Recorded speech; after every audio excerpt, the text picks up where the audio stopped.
इसीलिए तो मैं बराबर कहता रहता हूँ कि युद्ध से बचे पूरा देश, और भारत ही नहीं विश्व के जितने भी देश हैं सबको युद्ध टालना चाहिए।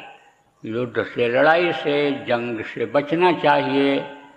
आप ये समझो, और अगर कहीं लड़ाई हो गई तो सारी व्यवस्था अस्त व्यस्त हो जाएगी, आपका सारा अधिकार खत्म हो जाएगा, आपकी जो स्वतंत्रता है यानी वो सब खत्म हो जाएगी। ना आपको अपने इस कानून के अंतर्गत जिस पर आप सड़क पर चलते हो, आपको सड़क पर चलने का अधिकार नहीं रहेगा।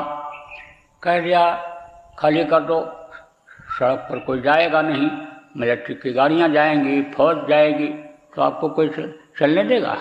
रोक दिए जाओगे। आप ये समझो कि कितना भी आप लाइट लगवा लो, कितना भी आप अपने कोठी को, मकान को सजावट करवा लो, लेकिन अगर आदेश हो गया कि ब्लैकआउट हो रहा है और कोई लाइट नहीं जलाएगा तो अंधेरे में आपको रहना पड़ेगा। आप ये समझो कि बिजली अगर काट दी गई या बिजली कहीं फेल हो गई, यानी समझो लाइन टूट गई, तो पानी पी नहीं पाओगे। कोई और तालाब तो अब रहे नहीं, अब तो कुओं को लोगों ने बंद कर दिया, तालाबों को बंद कर दिया। आप समझो कोई ध्यान नहीं है तो पानी कहाँ मिलेगा? पानी कैसे पियोगे? 80 मंजिल, 90 मंजिल, 100 से ऊपर मंजिल के मकान बने हुए हैं। कोई सीढ़ी चढ़ करके जा सकता है कि सीढ़ी पर से अन्न उतर करके नीचे आ सकता है? जो जहाँ है वहीं लटका रह जाएगा। जैसे आप ये समझो कि रास्ते में जा रहे हो और ऐसे तार हैं बिजली के, तो उनमें देखते होगे पक्षी फंस जाते हैं, तो ऐसे लटके रहते हैं, ऐसे आदमी लटक जाएगा। कितना दिन तक जिंदा रह सकता है बगैर पानी के, बगैर अन्न के?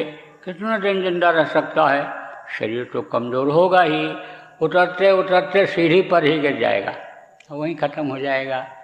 अब आप ये समझो कि कहीं अगर बम गिर गया और समझो धरती फट गई, रास्ता बंद हो गया, सामने ऐसे दिखाई पड़ेगा कि गांव है, आबादी है, हम शहर की तरफ आए थे, हमको अपने गांव जाना है, लेकिन गांव नहीं पहुंच पाओगे, शहर नहीं आ पाओगे। तो अब आप ये समझो कि जितनी भी चीज़ें हैं, रुपया पैसा जिसको आप कहते हो, आप ये समझो कि ये मेरा है, आप दूसरे को धोखा दे देते हो, बेईमानी कर लेते हो, आप ठगी कर देते हो। यानी समझो कि पैसा कमाने के लिए आप अपनी ईमान को ख़त्म कर देते हो, बेच देते हो, शरीर से पाप कर डालते हो। पैसा रुपया भी बैंक का जब इमरजेंसी लगती है तो मिलने की गारंटी नहीं रहती है। अगर मान लो बहुत छूट दे दिया, बहुत कुछ कर दिया, पैसे की कमी हो गई, खर्चा ज़्यादा हो गया, आप पे समझो नुकसान हो गया, तो ऐसे समझ लो कि कागज़ भले बना करके आपको दे दें कि ये एफडी अब आपकी और बढ़ा दी जा रही है, लेकिन हाथ में कुछ आएगा? कुछ नहीं आएगा। इसीलिए कहा जाता है कि भाई बुरा कर्म मत करो कि जिसकी वजह से सज़ा भोगना पड़े। ये लड़ाई झगड़ा और ये दंगा, ये फसाद, ये क्या है? ये कर्मों की सज़ा ही है। तो कहने का मतलब ये है कि भाई इन सब चीज़ों से बचने की ज़रूरत है।